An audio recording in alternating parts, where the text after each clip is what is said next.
आज हम पढ़ेंगे तृतीयः पाठः व्यायामः सर्वदा पथ्यः अर्थात व्यायाम हमेशा लाभकारी होता है। यह पाठ आयुर्वेद की प्रसिद्ध ग्रंथ सुश्रुत संहिता के चिकित्सा स्थान में वर्णित 24वें अध्याय से संकलित है। इसमें आचार्य सुश्रुत ने व्यायाम की परिभाषा बताते हुए उससे होने वाले लाभों की चर्चा की है। शरीर में सुगठन, कांति, स्फूर्ति, सहिष्णुता, निरोगता आदि व्यायाम के प्रमुख लाभ हैं। तो आइए हम प्रश्नोत्तर हल करते हैं। पहला प्रश्न है, एक पदेन उत्तरम लिखत अर्थात एक पद में उत्तर लिखिए। इसका पहला प्रश्न है, परमम आरोग्यम कस्मात् उपजायते। परम निरोगिता किससे उत्पन्न होती है या परम आरोग्य किससे प्राप्त होता है? उत्तर है व्यायामात् अर्थात व्यायाम करने से। दूसरा है इसके बाद, कस्य मांसम स्थिरी भवति। किसका मांस सुदृढ़ होता है, किसका शरीर सुगठित होता है? तो इसका उत्तर है से व्यायाम अभिरतस्य अर्थात जो व्यायाम में नित्य रत रहता है उसका। सदा क पथ्यः कौन हमेशा लाभकारी होता है? उत्तर व्यायामः अर्थात व्यायाम हमेशा लाभकारी होता है। कई पुंभिः सर्वेषु ऋतुषु व्यायामः कर्तव्यः इति। किनको हमेशा सभी ऋतुओं में व्यायाम करना चाहिए? आत्महितैषी भी अर्थात आत्मकल्याण चाहने वाले मनुष्यों को। व्यायाम स्विन्न गात्रस्य समीपम के न उपसर्पन्ति। व्यायाम करने वाले मनुष्य के शरीर के पास क्या नहीं आते? व्याधयो अर्थात बीमारियां नहीं आती। इसके बाद अगला प्रश्न, प्रश्न नंबर 2, अधोलिखितानां प्रश्नानां उत्तराणि संस्कृत भाषायां लिखत। नीचे लिखे प्रश्नों के उत्तर संस्कृत भाषा में लिखिए।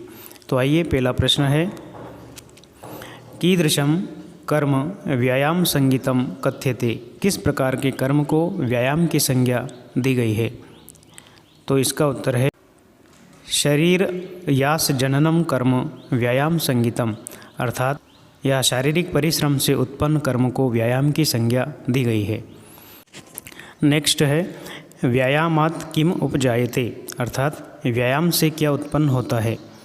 तो लिखेंगे व्यायामात् श्रम, क्लम, पिपासा, उष्म, शीत आदि नाम सहिष्णुता परमं च आरोग्यम उपजायते। नेक्स्ट प्रश्न है अगला, जरा कस्य सकाशम सहसा न सम अधिरोहति अर्थात बुढ़ापा किसके ऊपर अचानक आक्रमण नहीं करता है? तो जरा व्यायामिनस्य जनस्य सकाशम सहसा न सम अधिगच्छति अर्थात जो मनुष्य व्यायाम करता है उस मनुष्य के पास बुढ़ापा अचानक आक्रमण नहीं करता है। अगला है, कस्य विरुद्धम अपि भोजनम परिपच्यते। किसके विरुद्ध होने पर भी भोजन पच जाता है? तो इसका उत्तर है व्यायाम कुर्वतो नित्यम विरुद्धम अपि भोजनम परिपच्यते। जो नित्य ही व्यायाम करता है ऐसे मनुष्य का अधिक भोजन भी पच जाता है या विरुद्ध किया हुआ भोजन भी पच जाता है।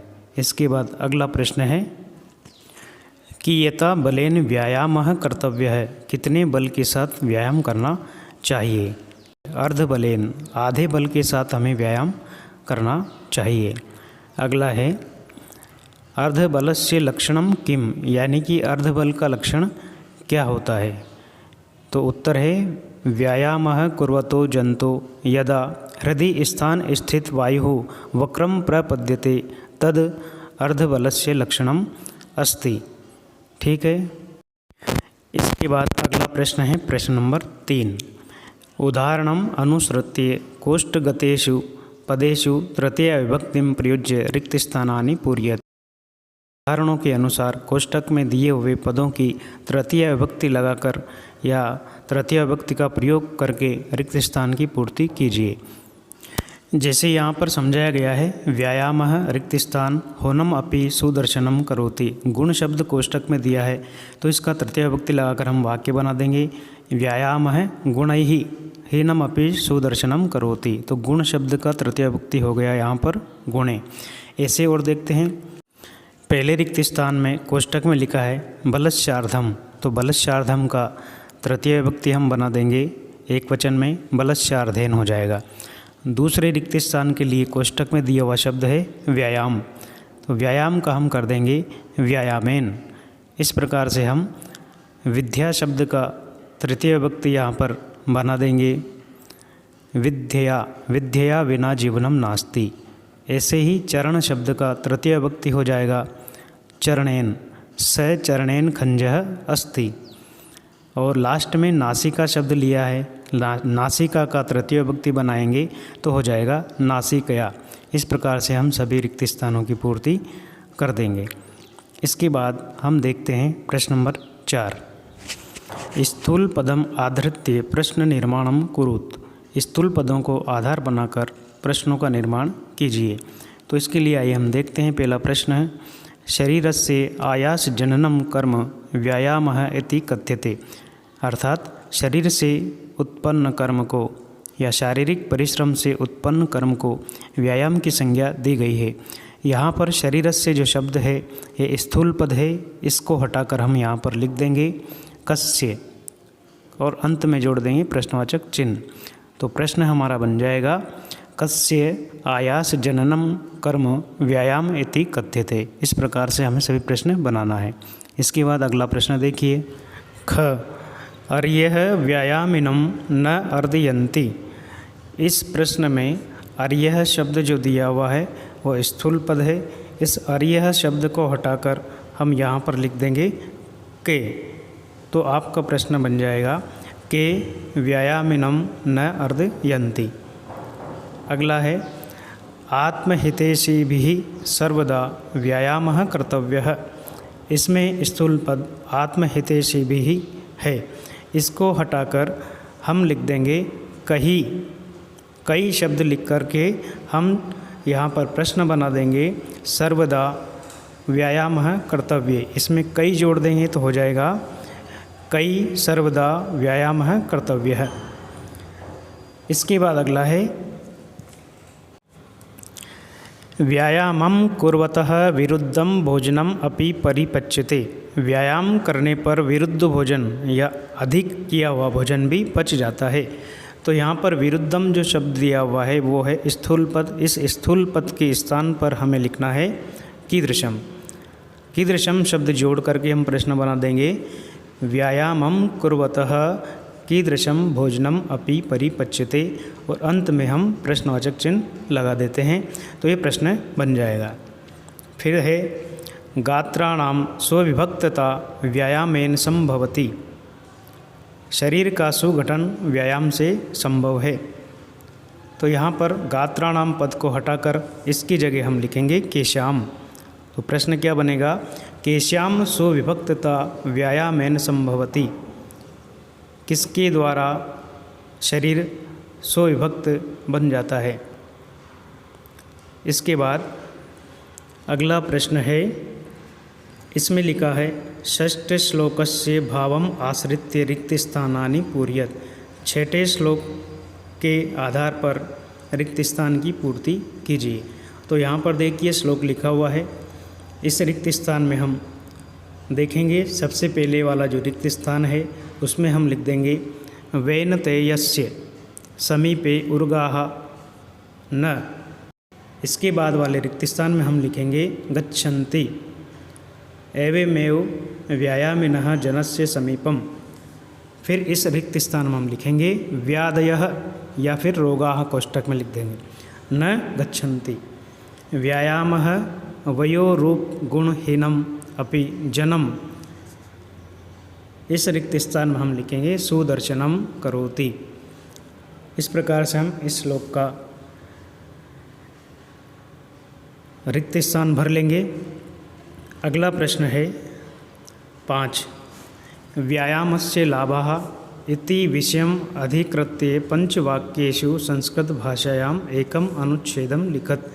व्यायाम के लाभ इस विषय को आधार बनाकर 5 वाक्य संस्कृत भाषा में लिखिए। तो इसके लिए हम 5 वाक्य संस्कृत में लिखेंगे। पहला वाक्य है व्यायामेन जनः स्वस्थं भवति, यानी कि व्यायाम से मनुष्य स्वस्थ हो जाता है। दूसरा, नित्यं व्यायाम कुर्वन्तः जनाः कदापि रोगिणः न भवन्ति, यानी कि नित्य व्यायाम करने वाला मनुष्य कभी रोगी नहीं होता। तीसरा, व्यायामेन जनैः खादितं भोजनं पूर्णरूपेण पचति, अर्थात व्यायाम करने से मनुष्य का खाया हुआ भोजन पूर्ण रूप से पच जाता है। चौथा, व्यायामः जनान् सुदर्शनं करोति, जनैः यथाशक्ति एव व्यायामं करणीयः, जनैः यथाशक्ति एव व्यायामः करणीयः, यानी कि मनुष्यों को यथाशक्ति ही व्यायाम करना चाहिए। इस प्रकार से हम 5 वाक्य बना देंगे। अगला प्रश्न है जिसमें लिखा है यथा निर्देशम उत्तरत, यानी कि यथा निर्देश उत्तर दीजिए। जिससे पहले में लिखा है तत्कृत्वा तो सुखम देहम अत्र विशेषण पदम किम, यानी कि इसमें विशेषण पद कौन सा है सुखम देहम में। तो यहाँ पर हम लिखेंगे सुखम शब्द जो है वो है विशेषण। ठीक है, यहाँ पर विशेषण पूछा गया है तो हम सुखम शब्द लिख देंगे विशेषण। उसके बाद व्याधयो न उपसर्पन्ति वेन तेय उर्गाः अस्मिन् वाक्ये क्रियापदम किम, यानी कि इस वाक्य में क्रियापद कौन सा है, कौन सा क्रियावाचक शब्द है। तो यहाँ पर हम लिखेंगे उपसर्पन्ति। नोपसर्पन्ति में से हम न को अलग कर लेंगे, उपसर्पन्ति को अलग कर लेंगे। तो नोपसर्पन्ति जो है, उपसर्पन्ति जो है वो है आपकी क्रिया। अगले प्रश्न में पूछा है पुंभिरात्महितैषिभिः अत्र पुरुषेः इत्यर्थ किम पदम प्रयुक्तम, पुंभी आत्महितैषिभिः, इसमें पुरुष शब्द के लिए कौन सा पद प्रयुक्त किया गया है। तो यहाँ पर देखिए सबसे पहले लिखा है पुंभी, इसको हम लिख देंगे पुंभी ही। पुंभी जो शब्द है वो पुरुष के लिए आया है। अगले में लिखा है दीप्ताग्नि आलस्यम स्थिरत्वम लाघवम मृजा इति वाक्यात् गौरवम इति पदस्य विपरीतार्थकम पदम चित्वा लिखत। इस वाक्य में मृजा शब्द जो है उसका विपरीत अर्थ प्रकट करने वाला यानी कि विलोम पद हमें लिखना है। तो मृजा का विलोम शब्द हम लिख देंगे लाघवम। ठीक है, अगला है न च अस्ति सदृशम तेन किंचित स्थौल्या अपकर्षणम अस्मिन् वाक्ये तेन इति सर्वनाम पदम कस्मै प्रयुक्तम। इस वाक्य में तेन शब्द जो सर्वनाम पद है किसके लिए प्रयुक्त किया गया है। तो तेन शब्द यहाँ पर देखिए किसके लिए प्रयुक्त हुआ है, तो इसका उत्तर है व्यायामम। व्यायामम शब्द जो है, तेन शब्द जो है व्यायामम के लिए यानी कि व्यायाम के लिए प्रयोग किया गया है। प्रश्न नंबर 6, निम्नलिखितानाम अव्ययानाम रिक्त स्थानेषु प्रयोगम कुरुत। निम्नलिखित जो अव्यय शब्द यहाँ पर दिखाए गए हैं सहसा, अपि, सदृशम, सर्वदा, यदा, सदा, अन्यथा, इन अव्यय शब्दों के द्वारा हमें नीचे दिए हुए रिक्त स्थानों की पूर्ति करना है। सबसे पहले है व्यायामः कर्तव्य है, इसके पहले जो रिक्त स्थान है उसमें हम लिखेंगे सर्वदा। सर्वदा व्यायामः कर्तव्य, सर्वदा शब्द लिख देंगे। दूसरा है मनुष्य सम्यक रूपेण व्यायामं करोति, पहले लिखेंगे हम यदा। यदा मनुष्य सम्यक रूपेण व्यायामं करोति, जब मनुष्य ठीक प्रकार से व्यायाम करता है। फिर लिखेंगे तदा, तब सह स्वस्थ तिष्ठति, वह ठीक हो जाता है। तो पहले रिक्त स्थान में यदा और दूसरे में तदा। तीसरे में है व्यायामेन असुंदरा सुंदरा भवन्ति, व्यायाम से सुंदर सुंदर हो जाते हैं, असुंदर सुंदर हो जाते हैं। तो यहाँ पर बीच में अपि शब्द लिखना पड़ेगा। व्यायामेन असुंदरा अपि सुंदरा भवन्ति, व्यायाम से असुंदर व्यक्ति भी सुंदर बन जाता है। चौथा है व्यायामिनः जनस्य सकाशम वार्धक्यम न आयाति, इस रिक्त स्थान में हम लिखेंगे सहसा। अगला है व्यायामेन किंचित स्थौल्या अपकर्षणम नास्ति, इस रिक्त स्थान में हम लिखेंगे सदृशम। व्यायामं समीक्ष्य एव कर्तव्यम व्याधय आयान्ति, इस रिक्त स्थान में हम लिखेंगे अन्यथा। इस प्रकार से हम रिक्त स्थान की पूर्ति कर देंगे। और अगला है उदाहरणम अनुसृत्य वाच्य परिवर्तनम कुरुत। उदाहरणों का अनुसरण करके वाच्य परिवर्तन करना है। पहला वाक्य जैसे यहाँ पे समझाया गया है कि आत्महितैषिभिः व्यायामः क्रियते। ये जो कर्मवाच्य है कर्तृवाच्य में बदलना है। तो ये हो गया आत्महितैषिणः व्यायामं कुर्वन्ति। यहाँ पर देखिए क्रियते की जगह यहाँ पर कुर्वन्ति हो गया। ऐसे ही हमें अन्य वाक्य बनाना है। बलवता विरुद्धम अपि भोजनम पच्यते।